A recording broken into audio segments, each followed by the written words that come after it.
Email's great. It's standards compliant. If you send to a Google address, there are up to 3 different rendering engines that Google will use, depending on which official Gmail client you use and whether or not you pay Gmail for the service. There's 3 different levels of CSS support. It has up to once or more delivery. If I send you an email, you might get it 0 times, 1 time, or as many times as your email provider would like to send it to you. And I have absolutely no control over the process. And the best thing about email, by far, the golden rule, you sent it and you cannot unsend it. So here's a story about that. We have competitions on the website. Staff set up a competition, add a question and a prize. Users enter the competition, staff hit draw, and a winner is emailed. A request comes in, can you make the competition engine email people who lost the competition as well, saying, commiserations, please try again.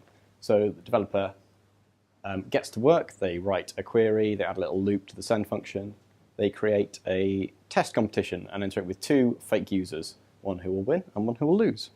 And then they click the draw button in the admin system. Let's have a look. It's taken a bit of a while there. Let's have a look at the query that powers it.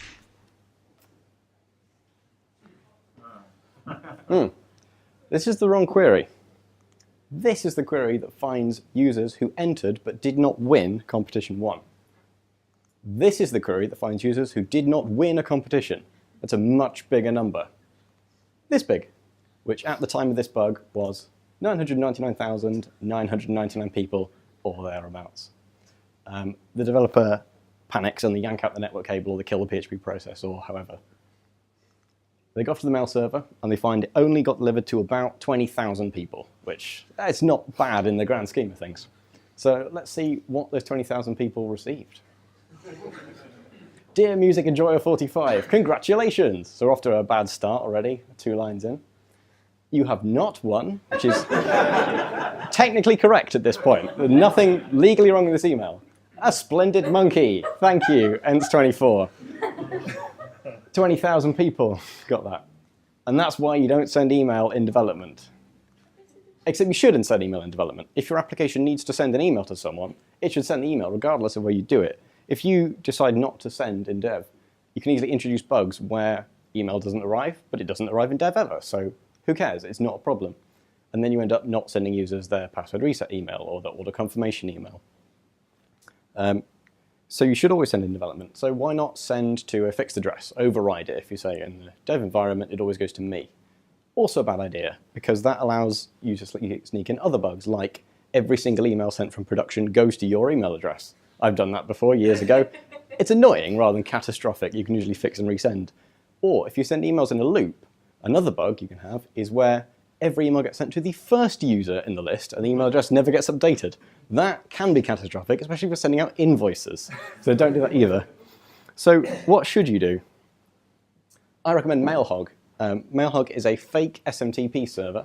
You can run it locally on your VM or a shared instance. You can run it in a Docker container, as I discovered at Nigel's excellent Docker workshop last week. It won't deliver your emails onwards. It can do if you push it and it's config, but by default just traps emails, never lets them go.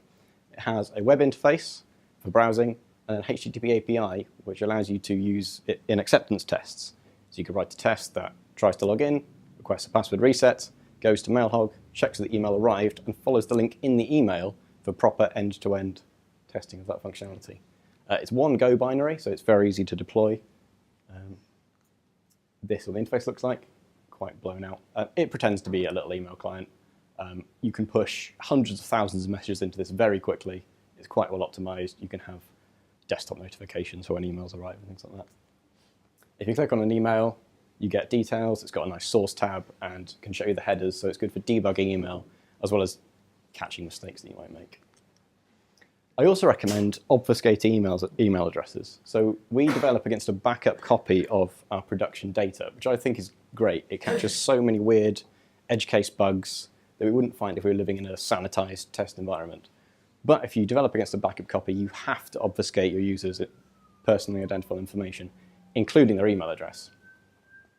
We do this using a Ruby gem called myObfuscate. This is a snippet of our production config, so it says, for the users table, always make the username null, replace the first name column with a random first name, replace the surname column with a random last name, if the user already had a surname, that's important to not change the nature of your data. And then replace that email address with a randomly generated email built using the faker library that comes built in. It can do a lot more. I don't understand it. I don't know Ruby at all. It took me ages to get that right. But I would recommend this as quite an easy tool to get working on it. It works on a .sql file, so you can take your production backup, keep a copy of the backup, and produce a separate copy for protecting your development environment. So, in summary, don't accidentally email your users. Do catch all your emails that are sent in development, but don't disable it. And do obfuscate email addresses so that you can't, even if all else fails, it will not be delivered to them. Right, I've got a few extra minutes, so a bit like a bonus email horror. We send more than 8 million emails a month through Amazon SES, and recently I decided to upgrade from version 2 of the SDK to version 3. There were comprehensive upgrade notes in the documentation, which was very nice. Loads of gotchas. There was one gotcha missing to do with sending via SES.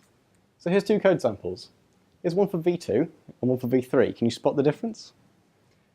In v2, you had to base 64 encode your email, otherwise the API would reject it outright. In v3, that's done for you. Meaning, when I ran this code sample with the v3 SDK, this is what our users saw. Some hot garbage straight into the inbox. And none of my tips would protect against this because it was a bug in the SDK using to connect to an email provider. You can't mock that out.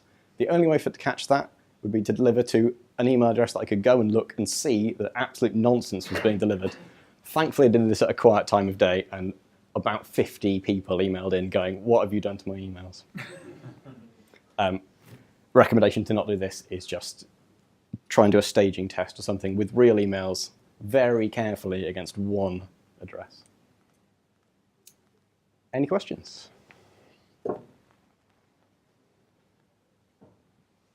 Cool, right. Thank you very much.